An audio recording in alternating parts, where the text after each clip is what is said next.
সাল 1831। বাংলার বুকে তখন জ্বলছে বিদ্রোহের আগুন।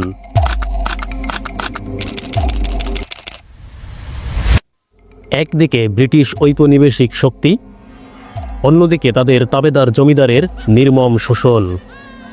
এরই মাঝে এক সাধারণ মানুষ হয়ে উঠলেন অসাধারণ। তার ডাকে কেঁপে উঠেছিল অত্যাচারীর সিংহাসন। তিনি হলেন সৈয়দ মীর নিসার আলী। কিন্তু ইতিহাস তাকে চিনে অন্য এক নামে।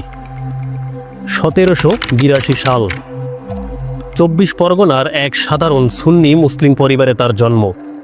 গ্রামের পাঠশালার পরে মাদ্রাসা পেরিয়ে কোরআনের হাফেজ, হাদিসে হয়েছিলেন পণ্ডিত। কে জানতো এই শান্তশিষ্ট যুবকই একদিন কাঁপিয়ে দিবে ব্রিটিশ সাম্রাজ্যের ভিত।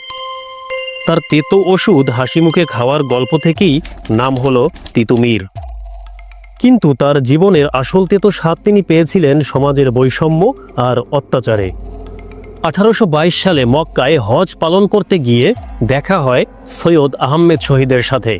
তার সংস্পর্শে এসেই ওয়াহাবি মতবাদে তিনি অনুপ্রাণিত হন। দেশে ফিরে